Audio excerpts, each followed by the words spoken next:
theoretically enough chairs, but if you don't have one or don't have one in your line of sight, let me know, and we can scrounge up another one. Does everyone have a chair who would like to have a chair?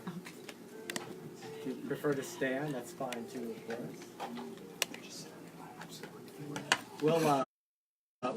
I'd like to welcome all of you for a great opportunity this evening to hear, I'll call him one of the world's most renowned scholars on the topic of just war teaching.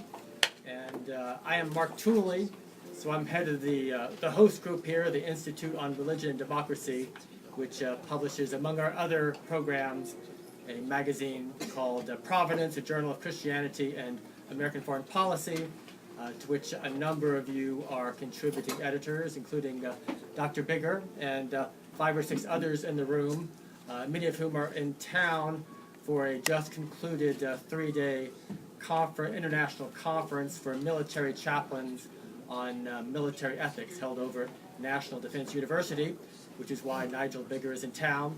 And we did not want to let him leave Washington without further exploiting him. And so we will exploit him this evening. And he is going to speak to us for perhaps about 20 minutes on the topic of just war teaching. And he has written perhaps the definitive work on just war in recent years called In Defense of War, a copy of which I had hoped to show you. Mark Lebecki, do you have one? John has a good copy. John? John? Whoever has one, if you could wave it in the air. You got a copy there? There we are. Yes, there it is. Right. So also available on Kindle. I commend that to you. Get one of each. I can sell it to you for $50. It's worth it. And after Nigel finishes, after about 20 minutes, there'll be plenty of time for questions and comments up until 7:30, after which we must leave promptly. And so help yourself to the refreshments early on if you can. And we'll just jump into our conversation, which is being broadcast on Facebook and will be downloaded onto our website. So if you miss any of the careful nuances of the conversation, you'll be able to go back and review it later on. And perhaps we'll create a transcript as well. But Nigel, thank you so much for joining us, and the floor is yours.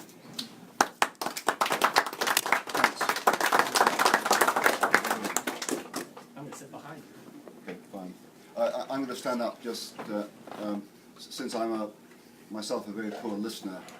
I need to see someone if I'm going to pay attention, so at least you can see me.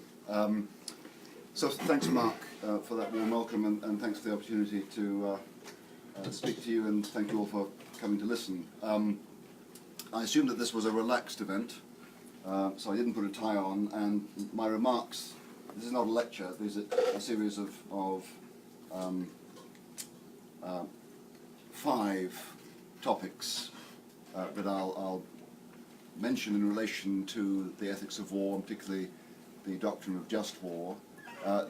There could be 105 topics, and in conversation, no doubt, we can touch on some of the other ones. So I'll talk for about 20 minutes or so, and then we can take the conversation on to wherever you want it to go.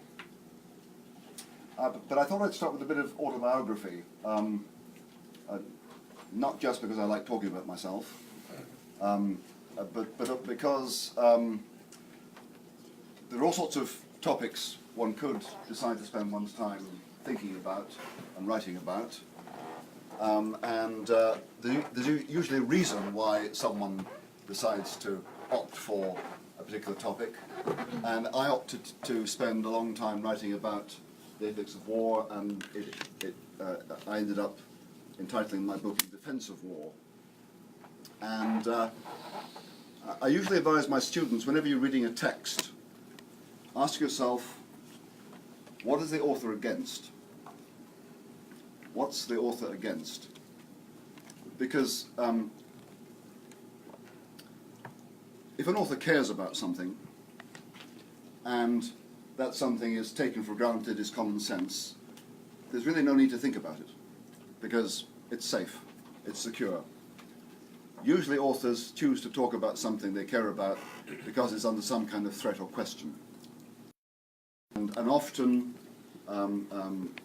what she or he decides to say is trying to fend something off. It's defending against something. So, if I tell you a little bit about my autobiography, you'll begin to see a bit of what I'm against, and that'll give you a clue as to the route I take into the study of the ethics of war. So clearly I'm aware that my imagination has been haunted by war for as long as I've been conscious, really. So, for example, I mentioned at the conference at the National Defence University that last month I dragged my wife around Italy for 2 weeks, from Anzio to the Apennines to the Adriatic, following my father's wartime career there in 1944-45. And then, as Mark Levecki knows, last year and in 2015, I spent a week in each of those years walking across the mountains of Crete, which is fine. We weren't just walking across the mountains of Crete, we were actually following the route taken by 2 British Special Operations executive officers in April-May 1944, when, with their Cretan partisan comrades, they ambushed and kidnapped the second in command of the German garrison, marched across the mountains and into a submarine and off to Cairo. So, on both occasions, last month and in 2015-17, my travel is inspired by recent military history. And during one of our walks across the mountains of Crete, a younger friend of mine at a certain point looked at me and said, "Why? Why?" My friend is in his early 40s, I'm in my early 60s. He belongs to a different generation, so it's not quite as obvious to him why someone like me might be haunted or inspired by war. So one obvious answer is I'm 63. I was born in 1955, 10 years after the end of the Second World War. I played in my grandmother's air raid shelter. When at the age of 5, my parents took me to Normandy. I remember driving through the city of Caen and seeing the bullet holes in the walls still, and all sorts of things like that. So, in part, I grew up in the wake of World War II, but that doesn't really explain it, because my elder brother, who was 6 years older than I am and was born in 49, 4 years after the end of the war, Tony doesn't or didn't share the same interest in war as I do, so that doesn't quite explain it.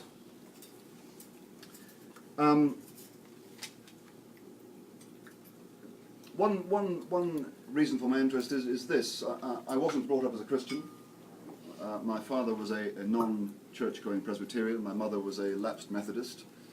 I never really went to church at home. I became a Christian through my school at the age of 13. And one of my interests in war really is inspired by the question, how can Christian faith survive the rigors of life? I mean, how can it survive the really tough testing times? And war has to be one of the most tough testing human experiences. So usually when I read about war or when I watch war movies, I'm thinking to myself, how would Christian faith survive this kind of pressure? So that's one driving interest. But there I was in 1976 at the age of 21, an undergraduate at Oxford University studying modern history. And in my last year as an undergraduate, I took a course on the life and times of St. Augustine, a course which had been designed and taught by the famous Peter Brown, who unfortunately left the year before I took the course. But this was my first exposure to any kind of formal theology. And I found myself fascinated and drawn to St. Augustine particularly because as a Christian, as a theologian, and as a churchman, he was not afraid to face some of the really, really tough questions. So I still have it now, but there was an essay I wrote as an undergraduate in 1976 in which I quoted a letter that St. Augustine sent to Paulinus of Nola, in which I think he is agonizing over I think it's the practice of torture. The Roman torture was a normal practice, judicial practice in the Roman world, to try and extract confessions from prisoners. And Augustine doesn't challenge the practice, but he's well aware of the moral ambiguities of it. He feels that it's both necessary but tragic. And at one point, he quotes a psalm and he says, "Oh, that I were a dove and could fly away and be at rest." And I've always been deeply impressed by such a man who confronts the tragedy and the moral ambiguity of human life and doesn't fly away and turn away. And Augustine didn't. He shouldered the responsibilities of a bishop, which were often political responsibilities, and he gave pastoral counsel to Christian military tribunes who were also wondering how on earth they could square Christian faith with the responsibilities of maintaining law and order by the use of force. On the same theme, over the years I've acquired friends in the British military, or friends in British intelligence services, or friends in British government, who are often sincere Christians, and who, unlike people like me, unlike academics, do not spend their lives sitting in armchairs spectating and analysing, but have the courage to shoulder the responsibility of deciding and acting. And part of my attraction to the theme of war is I'm by nature a spectator and analyst. But I admire those and respect those whose calling is to decide and act. And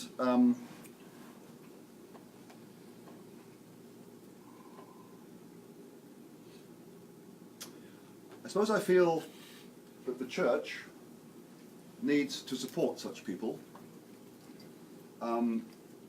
probably more than the church often does.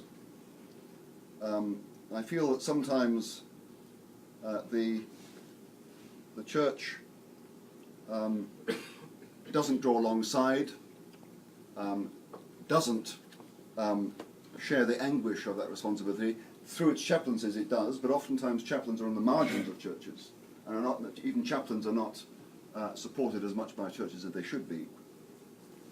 And sometimes church leaders, church ministers or priests are wont to sit on their moralistic high horse and wag their fingers, usually at caricatures of what the military are, or what government officers are. Whereas I think they should be getting down and dirty, just as our Lord did, just as God incarnate did. So that's part of what I'm reacting against. I'm reacting against the kind of moralizing, idealistic, caricaturing, pastorally irresponsible church. I mean, it's not always like that, but it's often too much like that.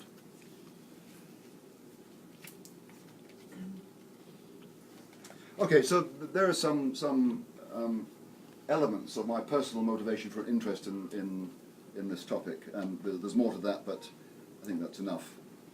Let me just going to talk briefly about the Bible and its connection. Well, how I get from the Bible, and particularly from the New Testament, to affirming a notion of justification of war. As a Christian, I'm of course bound to be accountable to the Bible in my thinking. And so that the first chapter of In Defense of War seeks to defend the notion that war can be justified in the light of the New Testament.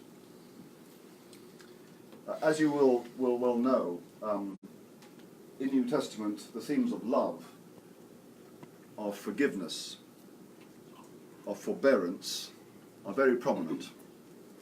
So, at first glance, it doesn't look terribly like Christians can affirm the use of force. How can force be loving or forgiving or forbearing? Well, my approach to these issues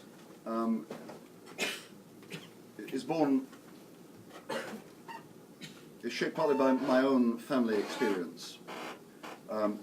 In the interpretation of Scripture, there are many elements that go into a responsible interpretation. My own view is that we cannot help but bring our experience of life into our interpretation of the text. Can't help doing that, and it's best when you're trying to do it to be aware of that, because sometimes experience can lie. Experience can lie, and sometimes the text may want to correct your interpretation of your experience. But I think we ought to be aware that when we come to the text, we bring our experience with us. We can't help but do that. So what experience do I bring to the interpretation of the New Testament and to the themes of forgiveness and love? Well, without going into gory detail, my experience of my own family was that there was conflict, and that there was mistreatment, and that simply to respond to mistreatment with unilateral forgiveness doesn't work. It doesn't work. Why?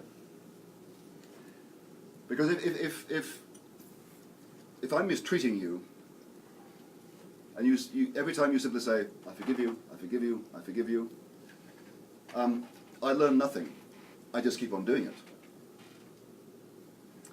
And the second thing is, if I just keep on doing it, mistreating you or abusing you time and time again, you cannot trust me. You can't. Because I'm not trustworthy. Okay? So I think through my family experience, although when I became a Christian, I thought, I'm bound to love, I'm bound to forgive, and I tried it for many years, and got quite screwed up by it. And I think I came to realize, actually, the responsible thing is, first of all, in response to some kind of mistreatment, a certain kind of resentment is entirely appropriate. A certain kind of anger is entirely appropriate. When somebody is damaging something valuable, not to be angry is to behave as if what's being damaged doesn't matter. Now, of course, anger and resentment are dangerous because they can get out of control. I accept that. But a certain kind of proportionate resentment or anger, I think, is appropriate. The other thing is, so is punishment. We can talk further about this, but I don't mean punishment for the sake of making the other person suffer. So, you're mistreating me, I respond with a certain, I push back, I say no. Or I fold my arms, I refuse to embrace you. In a certain sense, I punish you in order to communicate to you that this kind of behavior cannot go on if we are to have a healthy relationship. I don't do it because I want to enjoy seeing you suffer. I do it because I want a healthy relationship, and you need to understand this kind of behavior cannot go on. So I think I learnt that unilateral forgiveness doesn't work. It doesn't create real reconciliation, and that a certain kind of anger, a certain kind of punishment, is actually an important part of correcting mistreatment and making the restoration of trust and reconciliation possible. So we can talk further about that, but I ended up developing, and I've written about this, a kind of two-part understanding of forgiveness. There's forgiveness as compassion, and there's forgiveness as absolution.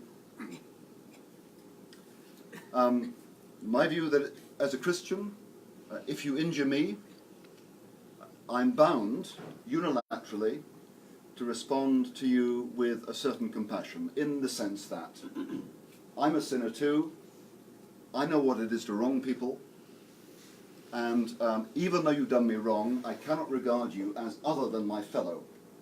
You're a fellow sinner. We have that in common. So I can't regard you as subhuman, I can't dismiss you from the human race, I can't treat you as if you belong to a different species. You are my fellow. I have compassion for you. Nevertheless, within that, it is appropriate for me to express a certain anger or resentment. You've done me wrong, you need to know that, and to withhold myself or to make you, to punish you in a certain way, so as to communicate that there's something wrong here that needs changing. The hope is that you will respond to my communication, say, I'm really sorry, then I can say, I absolve you. Punishment as, forgiveness as compassion is unilateral and obligatory. Forgiveness as absolution is not unilateral, it waits upon repentance, then it can be granted, then trust is restored, then reconciliation is possible. I'm giving you a lot in a short space of time. I can unpack that later. The relevance of this to my understanding of war is that war is an extreme form of the expression of anger and punishment. And in Christian just war thinking,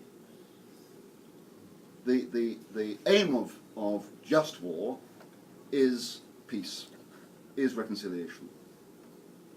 But it is a highly morally ambiguous, dangerous, hazardous means of expressing anger and meting out punishment. But tragically, sometimes it is necessary.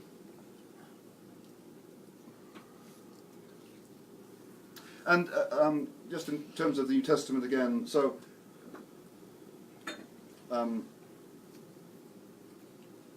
as a young Christian reflecting back and forth between my experience and the New Testament, I come across Ephesians 4:26, where St. Paul says,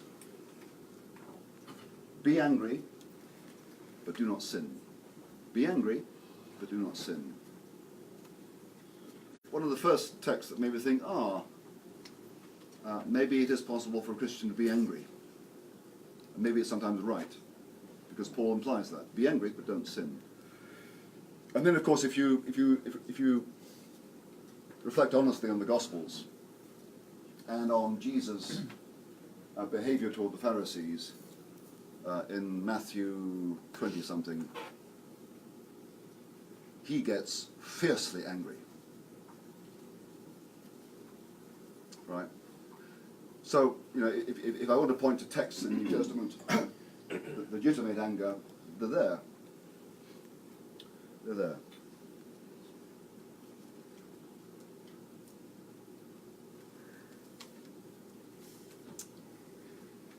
Okay, third cluster of thoughts really has to do with I guess what I perceive as a tendency in the part of Christian churches, and by Christian churches I certainly mean my own Church of England, I mean Protestant churches in Germany and Scandinavia, I even mean Roman Catholic Church under Pope Francis. I perceive the church as often failing to follow St. Augustine in being honest about some of the tragedies and moral dilemmas of human life. Having great difficulty in being realistic about anger, having great difficulty in affirming the importance of punishment, affirming the use of force, and affirming the possibility of justified war.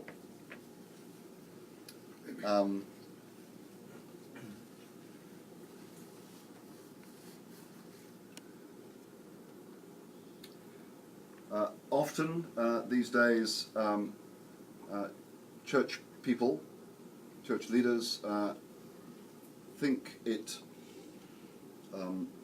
that their stance should be, as they put it, to tell truth to power, to be prophetic. And that's often true, although my view is that prophecy doesn't always come from the left.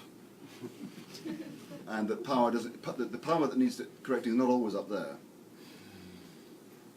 Because some people up there are honest and trying their best and shouldering responsibility while the rest of us watch.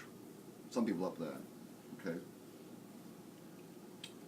And often, I suppose I feel that church statements on whether we should use military force against ISIS in Syria, for example, take the form of asking skeptical questions or saying, surely there's a better way, or war doesn't solve anything, or aren't we responsible anyway? And my reaction to those questions is, well, no one ever said war solved anything by itself, but it may be an important part of the solution. And are we responsible for the Middle East? Well, yes and no. Not as much as some people say. And surely there's a better way? Surely there's a better way? Surely there's always a way to solve problems by peaceful means? No.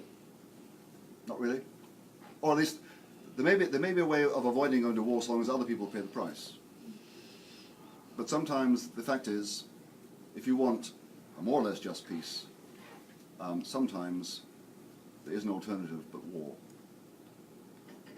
For example, if you want to stop ISIS slaughtering Yazidis in northeast Syria, I can't really see diplomacy working. So either you do nothing or you intervene. And much as though I respect Pope Francis, there was a moment, I can't remember the words exactly, but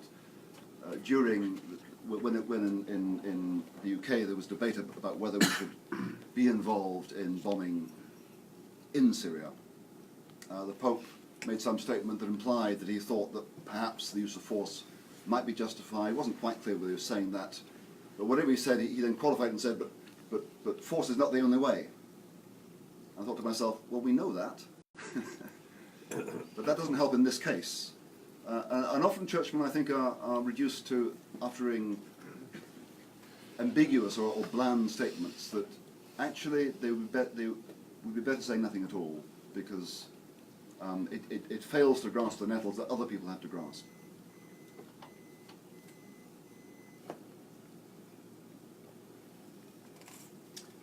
So you can see what I'm frustrated about. Okay, just two last topics. And there's an awful lot I could say about just war doctrine, and if you want to know about the history or more about the content, I can easily give you that. Not knowing who you were, I had no idea really what it would be appropriate to say to you. So here are two things. One, over the centuries, Christian just war reasoning has developed a set of criteria by which to try and judge whether it is just to go to war in the first place, or how to wage war justly. So that there are two categories of criteria, one to do with going to war, one to do with waging war justly. And in both categories there is the criterion of proportionality. And I put this on the table to talk about because this is one of the criteria that I find most problematic. I guess it's something that I myself feel the need to think more about. So this is the problem. Many people think that for war to be proportionate, so if we're going to go to war, we have to be sure that the benefits will outweigh the costs. We have to be sure of that. Now, that makes a certain common sense, doesn't it?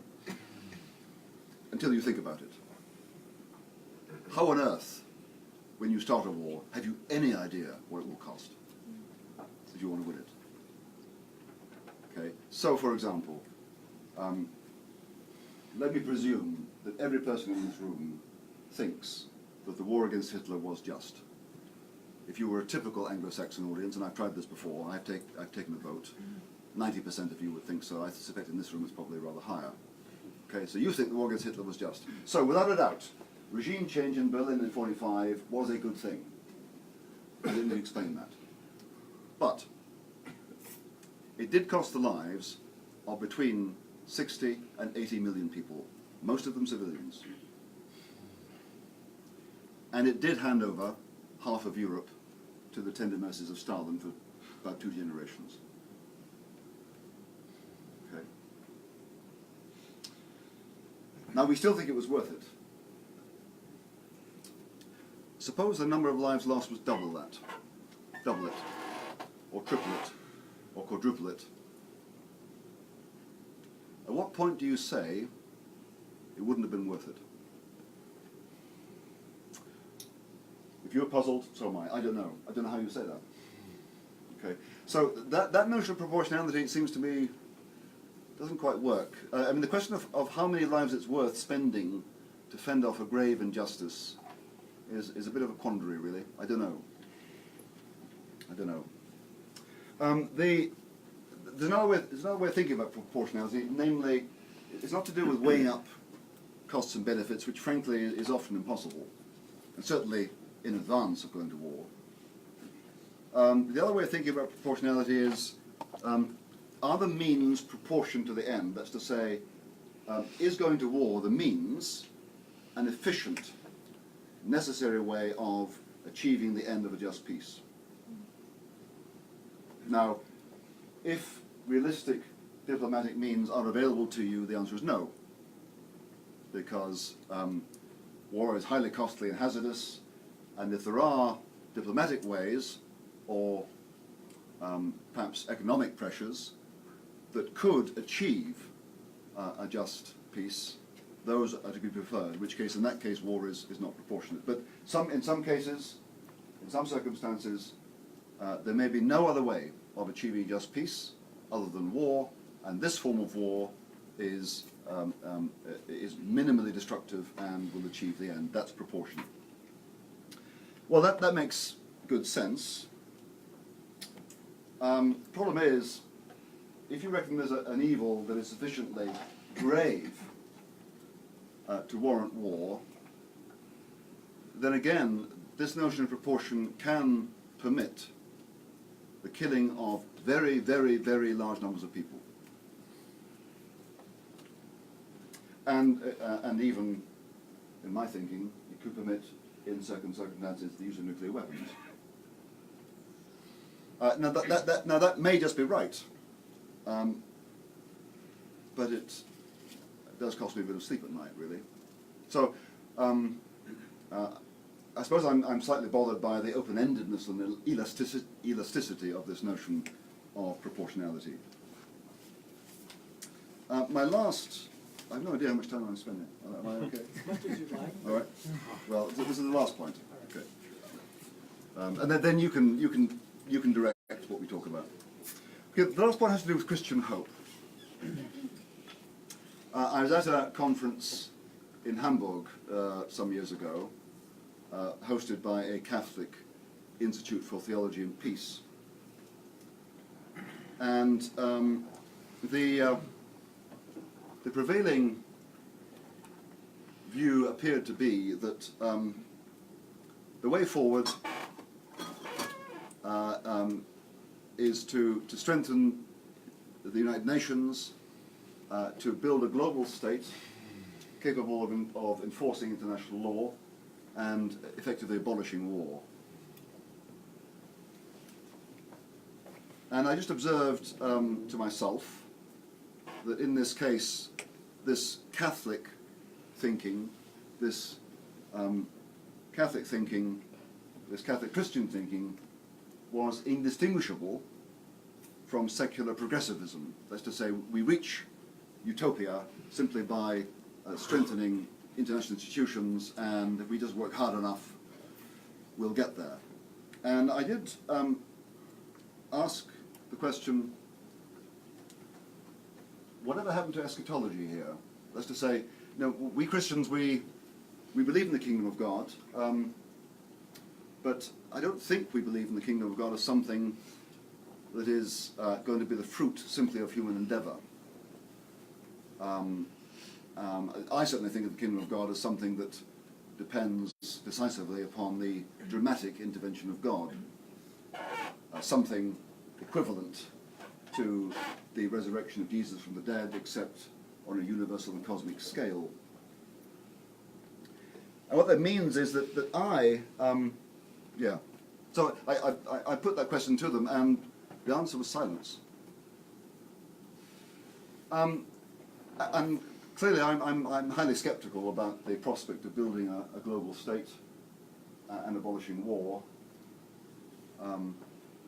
I just doubt that it's possible. I don't expect the progressive abolition of human sin and of human conflict or of war.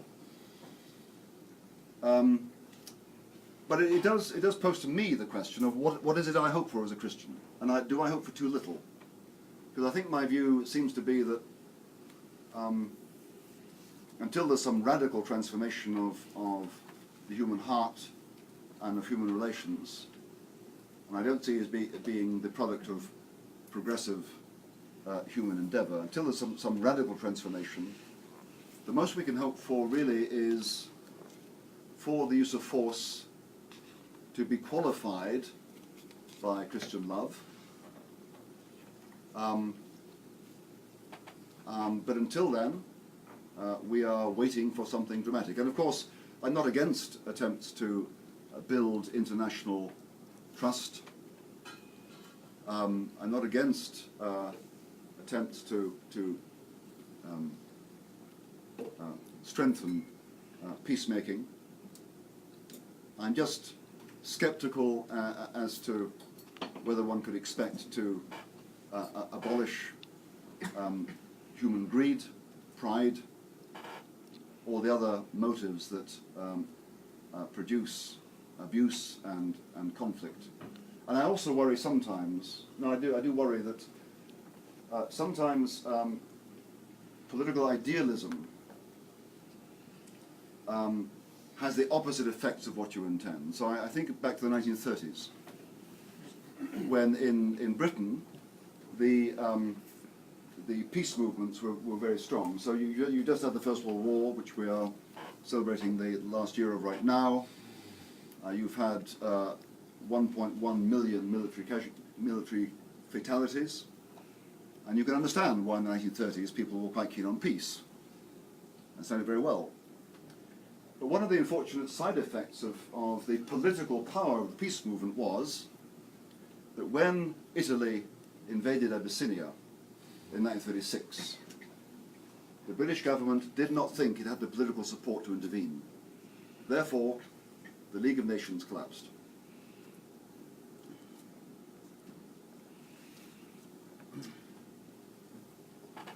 Those supporting the peace movement didn't intend that, but it was a political effect.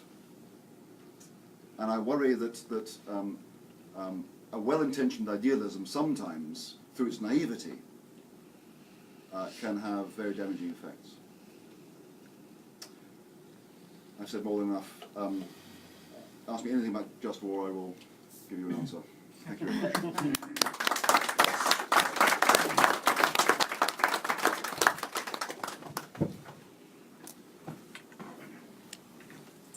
Over here. Yeah, please. Yeah, except for us going after the Japanese after 1941, are you aware of the United States actually being in a justified war? The crony capitalism, the military, congressional industrial complex, which is the true name of it, you can look that up. It's a racket. And you know, and then you mentioned, you know, oh, we went after, oh, well, you know, Hitler declared war on us. Of course we would have gone after him. Maybe you're coming from the British side of the aisle.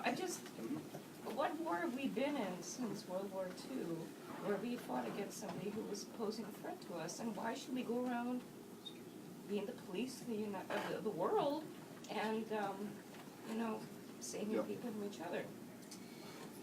Well, lots of worthwhile questions in there. My view is one has to judge each war on its own merits. I mean, I'm not American, so I don't know the extent to which America's wars have been driven by the military-industrial complex. It's been going on for decades. Yeah, okay. Since Eisenhower. I understand. Eisenhower. I understand that. However, from my reading of history, the motives for going to war are usually multiple, not single. So any explanation of a war that reduces it to a single point, I think, is prima facie unlikely. But that's one thing. The other thing would be the question. Yes, the question of what responsibility Americans have to sort out other people's problems. Very good question. And it's true that no nation, not even America, has the power to sort out the whole world. And every democratic electorate should ask of its government, why should we go there? Why should Americans be involved in Kosovo in 1999? Why the British had more of an interest insofar as Kosovo was closer to us, but it wasn't that close.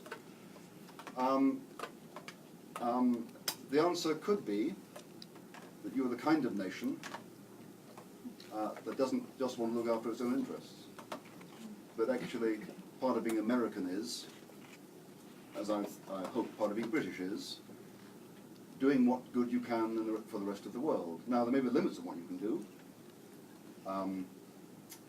but speaking of my country, I can't speak for yours. I'd rather my country didn't simply look after its own material interests, but did actually take on responsibility. So wait. Bombing the hell out of Serbians is looking after British or Americans' interests? Yes, it was. Really? Well, maybe not American, so It certainly certainly wasn't. British.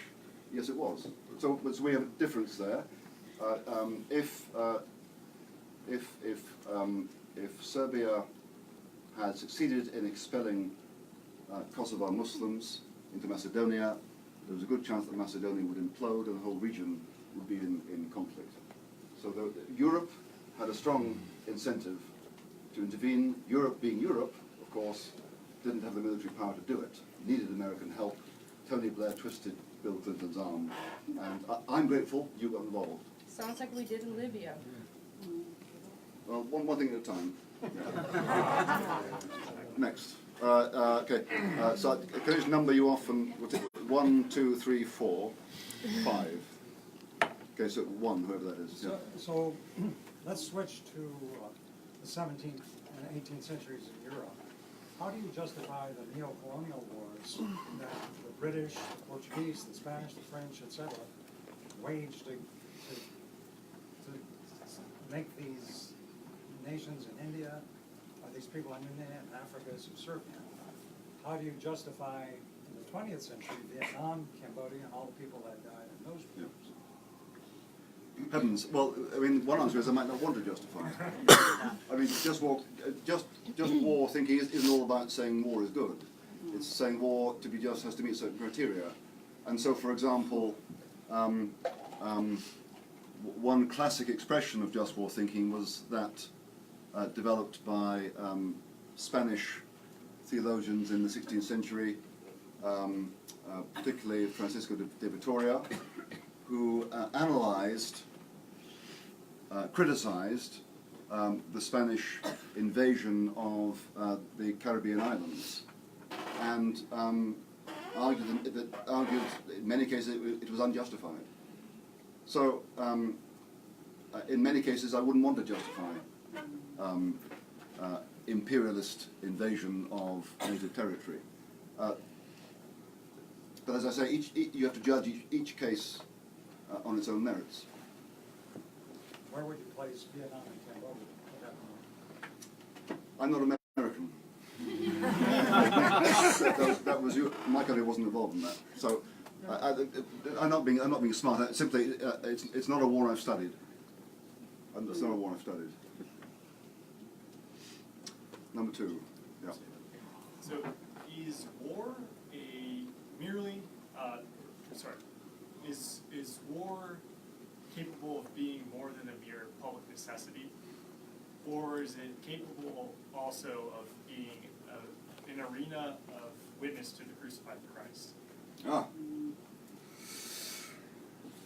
And what would that mean, the latter? Well, okay. According to Christian just war thinking, a justified war is always a form of rescuing the innocent from grave injustice, right? So just cause has to be a grave injustice, and right intention is to save the innocent from grave injustice. So I'll get to the crucified Christ in a moment, but the first thing to say is it is an expression of love for the neighbour, which Christians are obliged to perform. How does it witness to the crucified Christ? Well, not directly, but obliquely, insofar as the Christian's use of force has to be disciplined by love, even for the enemy, and has to be disciplined by the goal of peace. If there are circumstances where you cannot fight in a fashion that is loving and ordered by peace, you must not fight, and you must suffer what comes. In that sense, at that point, the Christian just warrior and the Christian pacifist are both on their knees, praying God to save what they may not. How's that? Nigel, can I suggest one addition? Yeah. So there's love and there's order, but there's also self-sacrifice that is efficacious to the problem it's trying to resolve. Christ's sacrifice resolved the crisis at hand, which was to reconcile us to God. It wasn't necessarily to reconcile me to the Serbians or me to the fascists, etc. Just war can be efficacious to the problem at hand. It can solve the problem at hand. It's still qualified by love and order. But I think the efficaciousness of the self-sacrifice, not simply walking blindly into self-sacrifice like we're the Judean People's Front crack suicide squad out of the life of Brian. It's not self-sacrifice for the point of self-sacrifice. It's efficacious self-sacrifice. Are you satisfied or still? Yeah. Okay, oh good, good. Right. Number three. Yeah, so I'd like to pivot the discussion, and I think I've seen a little bit of the answer maybe from your response to the military-industrial complex question, but North Korea is a repressive state that forces a religion on its own people. There's a large movement trying to get the gospel out underneath the efforts of the government. But the question is, to what degree, you suggested, and I think most of us would agree, that regime change in Berlin in 1945 was worth the Second World War. On those grounds, how do we judge whether regime change in Pyongyang is worth escalation towards a conflict?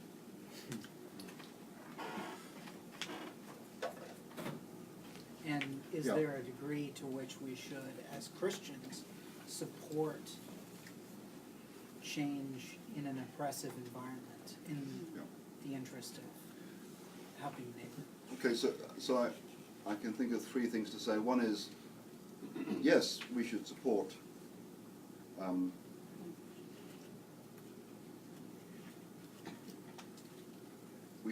efforts to liberate people from grave tyranny. Let it be said, however, that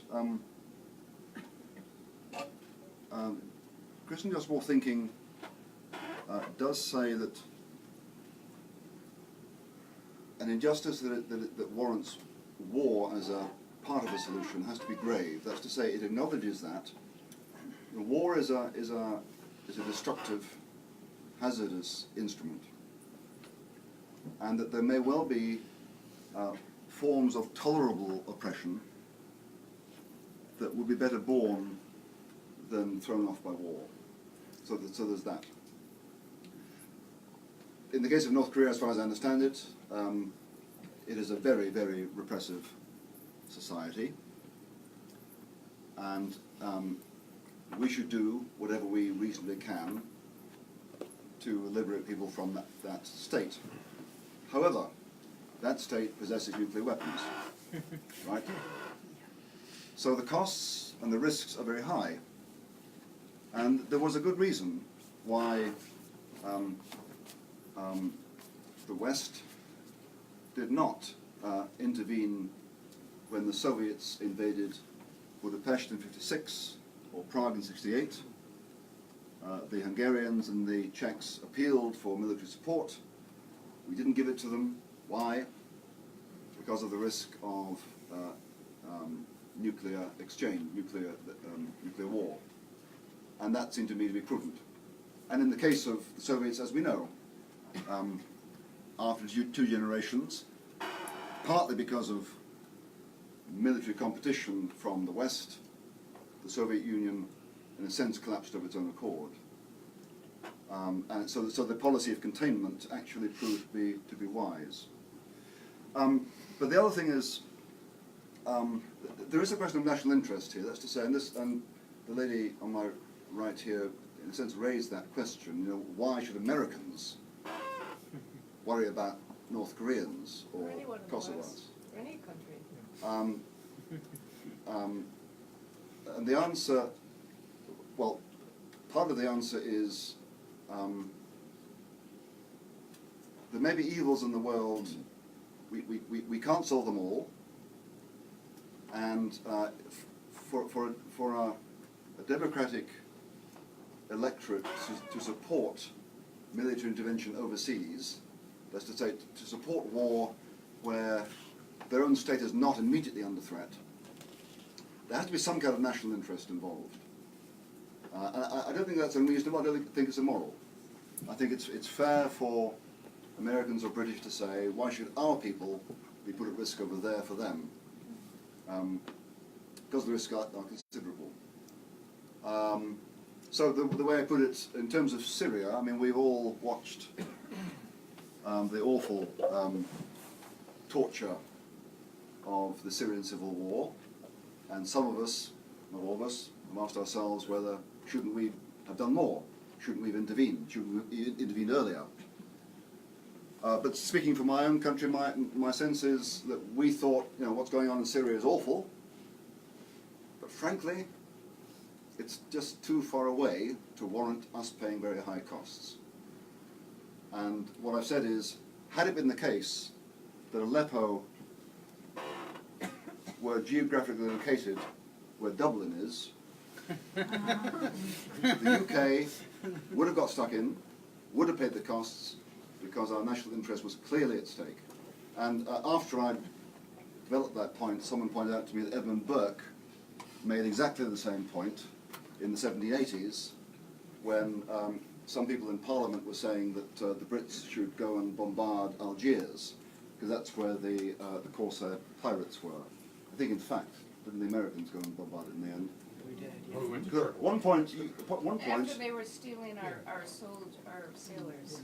Well, and also you were paying 20% of all government revenue and tribute to North African pirates at one point. Yeah, so that's right. But Burke's point was, Algiers is where Algiers is. When Algiers moves to Paris, I'll give you an answer. It's already there. Yeah. I'm sorry, it's Saudi Arabia. But the point is that I'm trying to make is that I don't regard national interest as immoral. I think that there's perfectly legitimate national interests, and it's reasonable to ask what's our interest in doing that.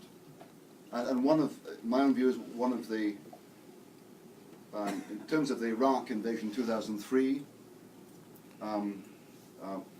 what made it seem so insupportable was that the one possible reason why America and Britain might have had for intervening in terms of national self-interest was the indirect threat of Saddam acquiring nuclear weapons, when that appeared to be an imaginary threat. In a sense, our interest for paying those costs largely disappeared. My own view is, well, no, we'll not look at that. Anyway, so have I answered your question, do you think? What have I missed out? Yeah, Okay, no, all right. I mean, I'd love to hear your reasons, but I think that would be Or what? fair. Oh, no. Let's go to the next question. Oh, sure. On that note, to what extent is it possible, or perhaps legitimate, to make an explicitly Christian argument for just intervention in an avowedly secular republic like the United States, from the perspective of such a republic? From the perspective of what? Such a republic. An avowedly secular one like the United Okay. States. Well, my first response would be to excuse me, I'm eating a carrot. to problematize secular. What are we talking about? What? No, let me know. Sure. Sorry, that was a rhetorical question. What I think we're talking about, what we think we're talking about is non-religious. What we're actually talking about is a society that is plural. People believe all sorts of things. Some are Christians, some are Jews, some are atheists, some are whatever. So we actually have a plural society. And it seems to me that when it comes to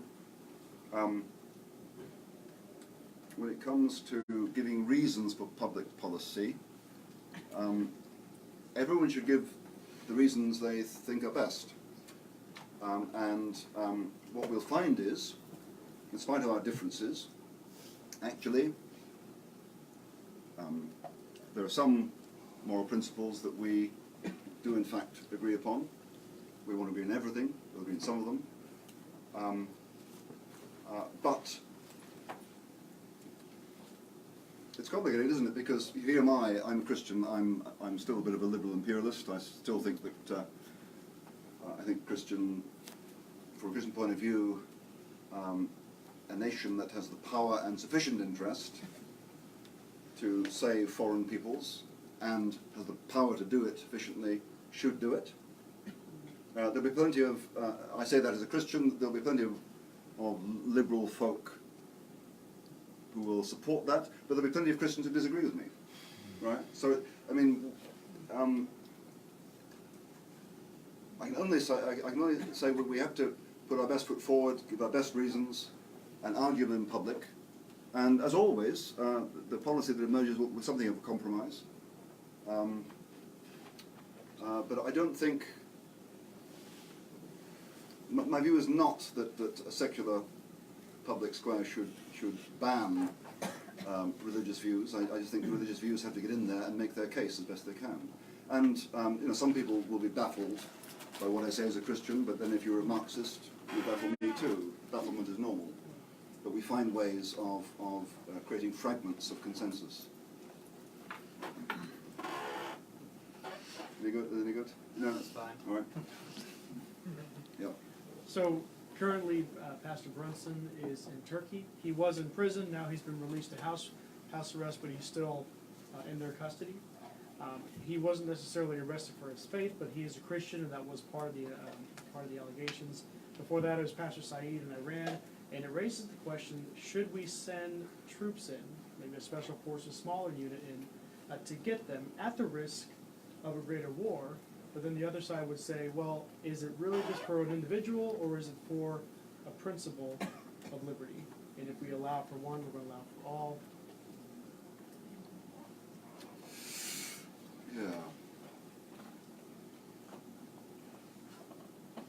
There's a similar case in Iran with a British woman who's been under detention for many months at the moment.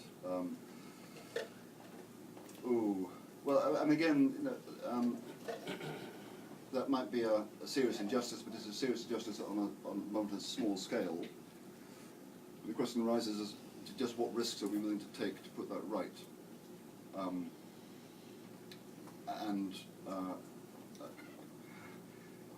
Could we do it efficiently?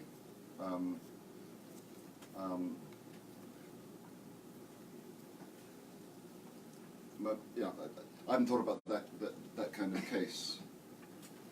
But my instinct is to say that, just to go back to the earlier point I made, that there's an awful lot of injustice in the world, and we can't correct all of it. And some injustice would carry too many risks and too high costs to correct. Whether it's worth risking war for the sake of one person, if that's the only injustice we're addressing, I rather doubt. Are you suggesting otherwise? I'm wrestling with it. Yeah. More so it's like, I obviously don't think that we should risk war for one person, as tragic as it is. But as we're seeing more and more of this oppression throughout the country, Yeah. is the argument one person versus a war, or is it war for the sake of a principle? Yeah. That could be applied to Yeah. war. Yeah. Well, I think if it becomes clear that there's a certain form of grave oppression that is becoming systemic, That's the word I was looking for. but then that makes a big difference, because then it becomes a much larger problem. But if it's just one instance, yeah. But of course, war is not always, as we've certainly seen in Iraq and Afghanistan, trying to sort out other people's problems is not simple. Even in the Balkans, it's not as simple. If we're going to do it, it may take long-term commitment. I mean, how long? We're still somewhat in Iraq and Afghanistan, but in each case it's about 10 years. The truth is, to make a real difference, it may take 2 or 3 times that. But that's why national interest has to be involved, because if the costs are high and prolonged in a democracy, you have to be able to give the people a reason as to why we're doing this there for so long. But if the effort is relatively affordable, it can be sustained for a long period of time. It is remarkable, actually, we've spent as long in Afghanistan as we have. I'm sorry. Yeah. The hope is a little bit more simple. Yeah. Can you define for us, not necessarily what just war is, which I feel you've covered very well, but what is war? You seem to equate it with regime change when you were talking about Hitler and World War II. So what is war? Well, I think the war is referring to means. So it is the use of violent force, which can serve a variety of ends. I suppose one probably has to be more precise than that. It's certainly violent force on a large scale, probably waged by a state. That's the paradigm. Whether insurgents wage war or whether they wage, they do in a certain sense they do wage war insofar as they use violent force. But the paradigm of a war tends to be interstate. Does that Would help? you include a goal as for the reasoning for that violence? Like I said, you seem to equate it with regime change being the goal of going against Hitler. Well, no, it could be. Regime change doesn't have to be the goal. It was the goal in Germany 45. It was the goal in Iraq 2003. It was the goal in Libya 2000, whatever, 10, 11, 12. Doesn't have to be that. I mean, in 1981, it wasn't the goal in Iraq. The goal in Kuwait and Iraq was to expel the Iraqis from Kuwait. Stop. So it doesn't have to be that. It could also, military force can be so in Syria alone in 2000 British troops were at the request of the government were used to stop diamond-hungry, drug-crazy, limb-chopping rebels from seizing the government. So it can be used for a variety of ends, not just regime change. It can be used, obviously, for regime defense. There's one. Okay, John, if I can put you last, because you're the one by the chair. So one there, two, and then John, and then you. So yeah. Hi. I guess kind of following up with that definition that you provided for war, would you include something like the war on drugs or the war on poverty that happens domestically, especially for those, I'm not sure if you're that familiar because it is a very American. No, we use it. No, I know. But in particular, how would you even define national interest for something where you have the American government declaring war in inner city neighborhoods? Would you define that sufficient? Like, what national interest would you even consider in that case? And how would you even come to rationalize that as a just war or not? So I caught the first part of the question. Let me just answer that, and then let me hear that. So in terms of war on drugs, the answer is no. That's a metaphor, right? So war is what I've described, and when you talk about war on drugs or a war on prostitution or a war on whatever, you're talking metaphorically. All you mean is a campaign, but it's not a military campaign. Well, I guess in some ways that's 100% true, which I understand. But it's not a war in the sense where it's not like Iraq or it's not like World War II. But you do have inner city neighborhoods where you have SWAT forces and tanks and militarized weapons being used against people of color. Yeah. Or they're being incarcerated and then turned into second-class citizens because of very low drug offenses.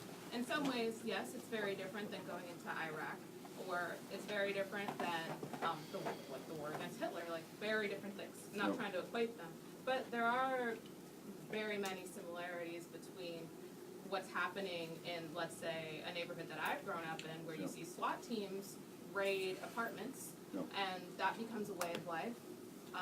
What would you say, or would you need a different way of rationalizing something like a war, or rather a civil war, for instance? How would you come to justify the national interest where you have the country going at itself?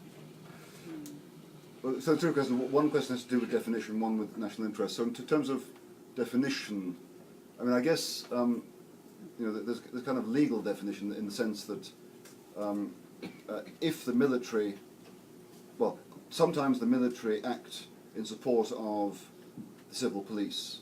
In effect, they're subject to the rules that govern the police, and normally the civil police, the conditions under which they can use violent force are much stricter than for the military. So there could be a kind of technical definition there. As for national interest or civil war, I'm really not sure how to answer that. I don't think. I have to think about it.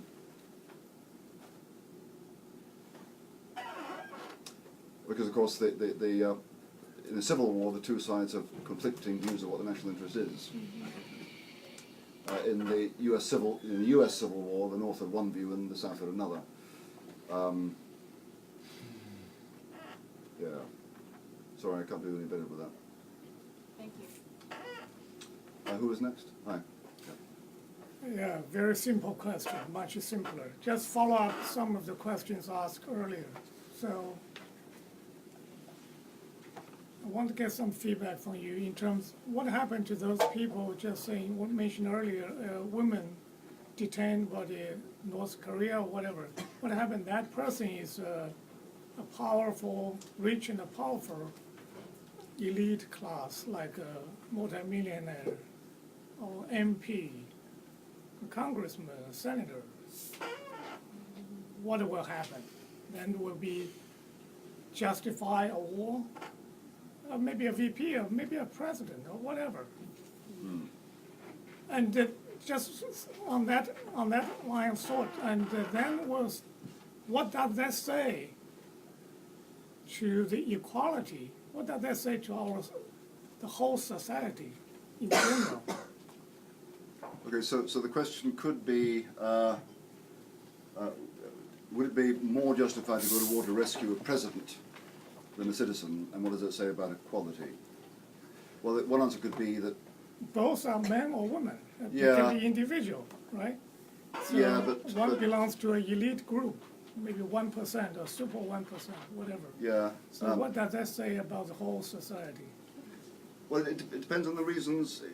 Well, let's suppose we think it's worth going to war for either of them. Depends on the reasons. If we go to war to rescue the president because he's a rich man, that ain't good. But there are other reasons you might want to rescue the president. That's to say that you don't rescue him because he's worth more as a human being than a teacher, but that he does have a political importance to the whole nation, the teacher doesn't. That's the reason. If that's the reason for intervening, then it wouldn't be an offence against equality. So the president may not be an appropriate one, maybe a retired, a rich person or whatever. No, well, I don't think. I don't think economic or social status alone should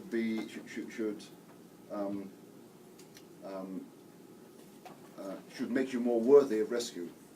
I would probably disagree on that. You And would? the rich and the powerful may have their friends in power, may persuade the people in power to make decisions, to do something about it. Well, they might, in fact. I'm just saying they shouldn't. Oh, sure, yeah. A lot of things happen should not happen. Well, I'm an ethicist. I think about what should and shouldn't happen. Sure, I totally agree. Because, yeah. My question relates more to somewhat proportionality and discrimination. So, for example, could we hold a civilian population hostage in order to come to the end or result of war? So I'm thinking like if, for example, the U.S. or Britain's nuclear strike list targeting mainly civilian cities versus those that have a more military advantage.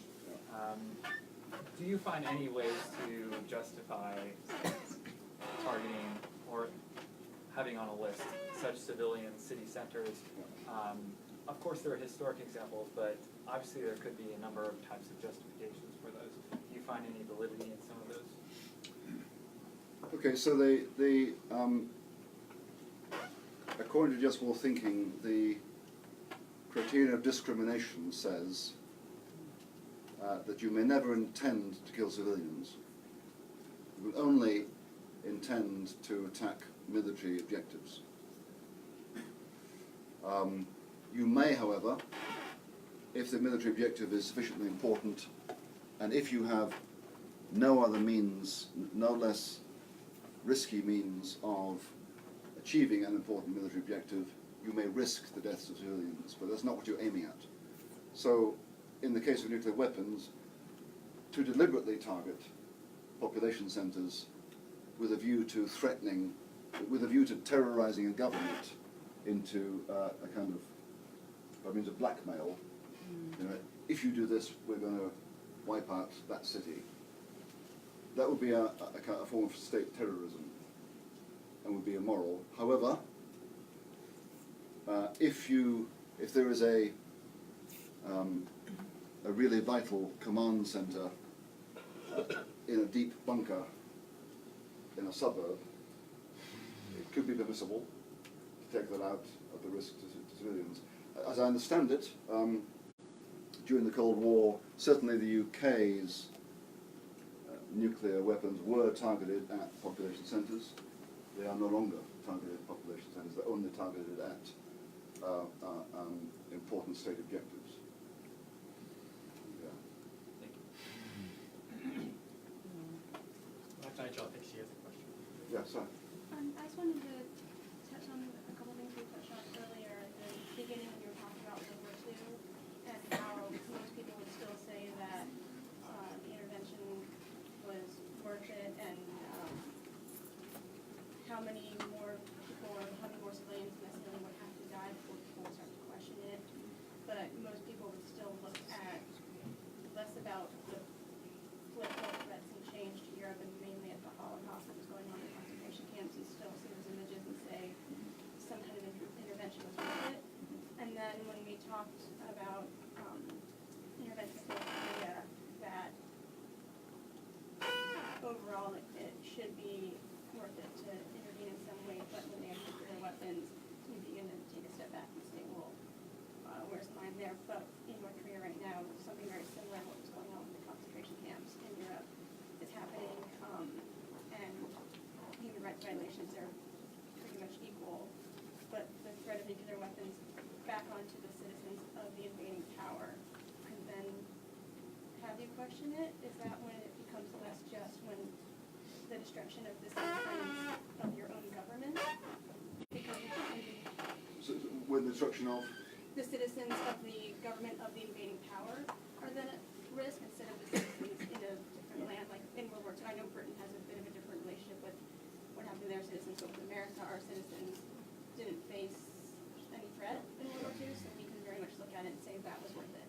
When you look at the images of the Holocaust, we should have done that.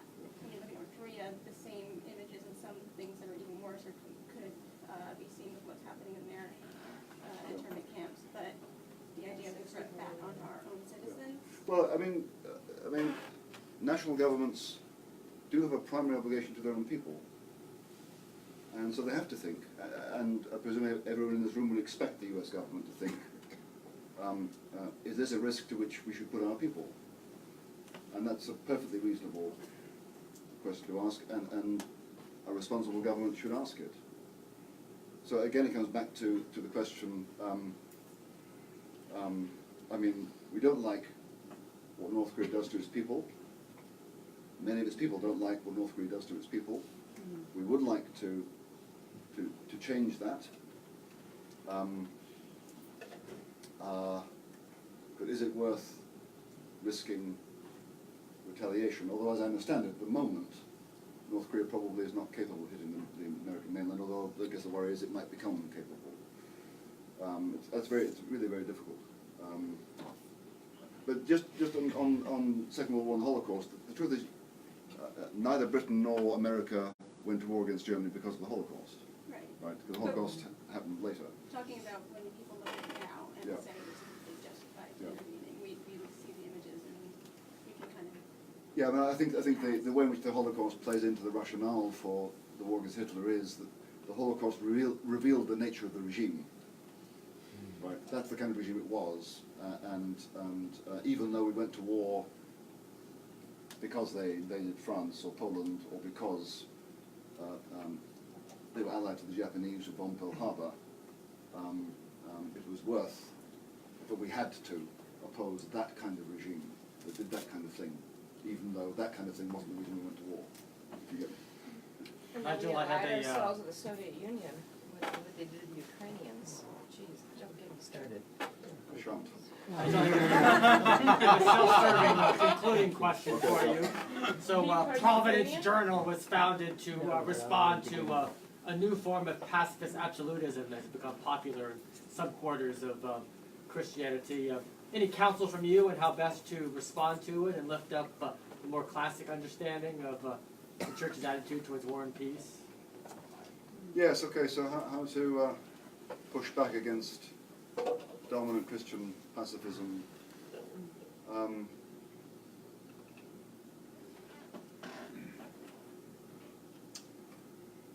And is that true for British Christianity as it is in American Christianity? Yeah, yes, it does tend to be true. It's not as true as it is for German Christianity. The German churches, I think, are virtually pacifist.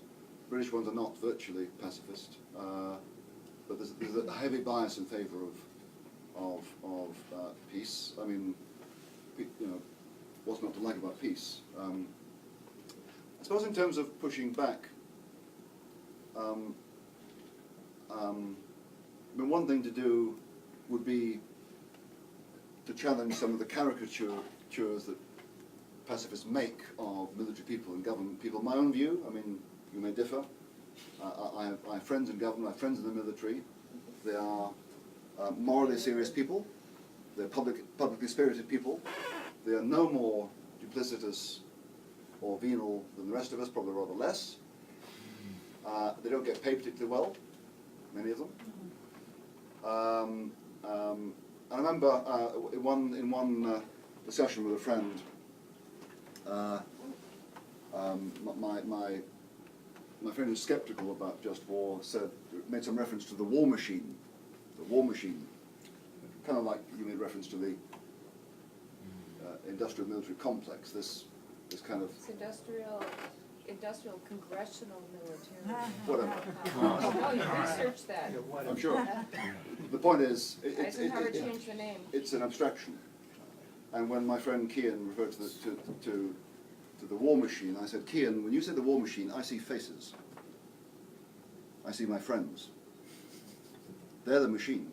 They run the machine, and they're not what you think they are. So one thing is to do that. And I think actually it's an act of Christian pastoral responsibility, not to caricature people, but to put yourself in their shoes, as our Lord did. So that's one thing. And the other thing, of course, is to say, yes, I know that war is costly and it's hazardous, and we really don't want to do it unless we really have to. But folks, sometimes our peace costs other people, right? So we didn't get involved in Rwanda in 1994, which was great for us.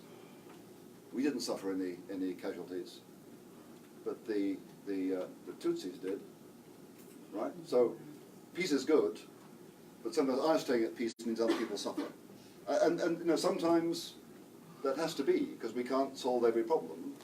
But just be aware that sometimes peace is ambiguous. Whose peace and at whose expense? So I kind of just start to disturb some of the assumptions being made, I think. And also point out, Jesus wasn't all meek and mild. He could be very, very fierce indeed. On that note, thank you, Nigel.